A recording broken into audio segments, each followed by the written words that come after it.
Restrictive measures are used as a method of last resort to keep people safe from a risk of harm or legal sanction with prior approval by a human rights committee. These videos are based on real life scenarios that are or have been implemented for people receiving services. They can be used to help explain when restrictive measures are needed, what measures are prohibited, when the measures are not used safely, and what measures aren't restrictive in nature and do not need to be reported. Shutting off an electric wheelchair. Jonah uses an electric wheelchair. Jonah and her housemate, Lisa, argue loudly.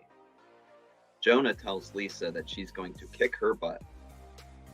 Lisa sticks out her tongue at Jonah and says, "You can't because you're in a wheelchair." Jonah chases Lisa, attempting to run her over with her wheelchair. The DSP turns off the wheelchair so that Jonah cannot hurt Lisa. Turning off the power or adjusting the speed of an electric wheelchair due to behavioral concerns is considered a restrictive measure.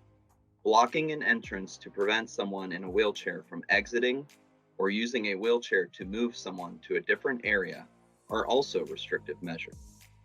If these actions are used, they must be included in the person's individualized service plan as a restrictive measure and be approved through the Human Rights Committee.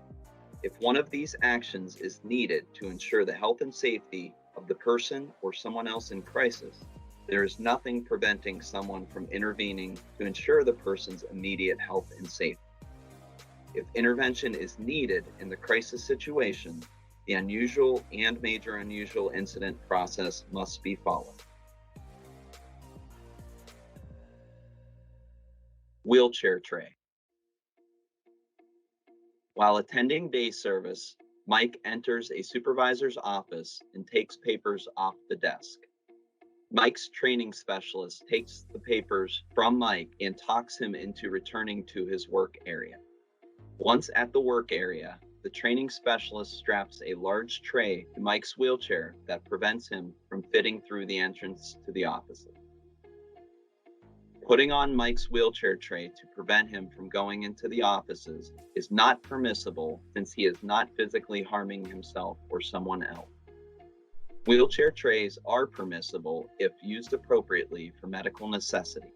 In this case, rather than being used for medical necessity, the wheelchair tray was used as a convenience tactic for the provider. Restrictive measures should not be used for the convenience of provider. If a restrictive measure happens in a situation such as this scenario, the unusual and major unusual incident process must be followed. Someone is yelling. Kenda uses an electric wheelchair. While at her day program, Kenda yells at two DSPs in her area, telling them to leave her alone and that they're not the boss of her.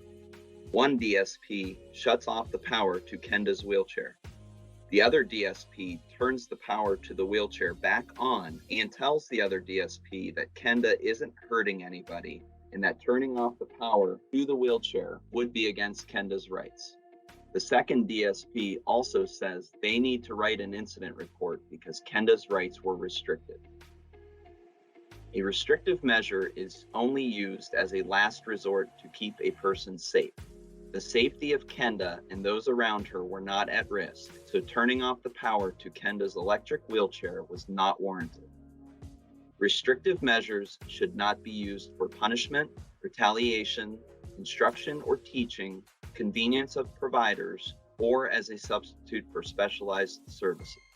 If a restrictive measure happens in one of these situations, the unusual and major unusual incident process must be followed. Putting a person in a wheelchair when it is unnecessary.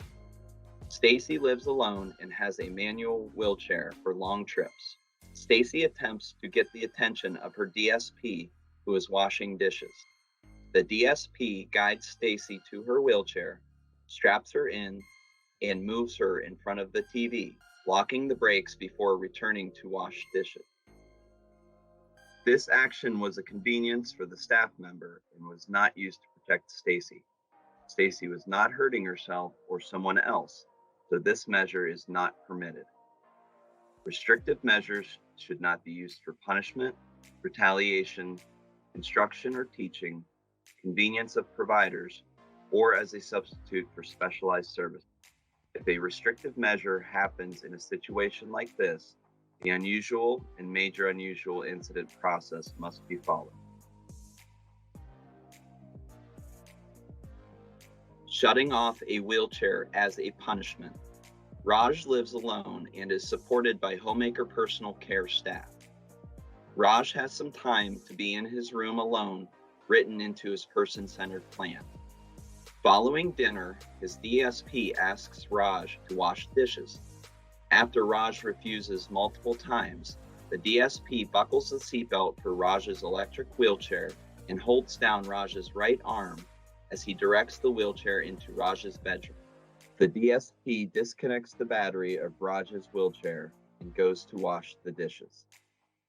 Later, the area director stops by the house and finds Raj in his room, unable to remove the seatbelt, and the DSP doing the dishes.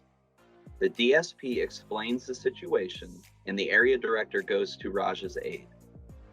She reconnects the wheelchair's battery, unbuckles the belt, and makes sure Raj is okay. The area director tells the DSP to leave the home and report directly to the office the next morning. The area director calls for backup staff and remains with Raj until they arrive.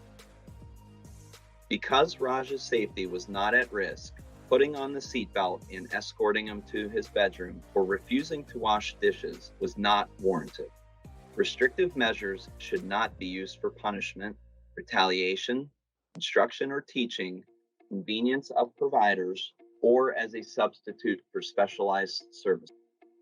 If a restrictive measure happens in one of these situations, the unusual and major unusual incident process must be followed.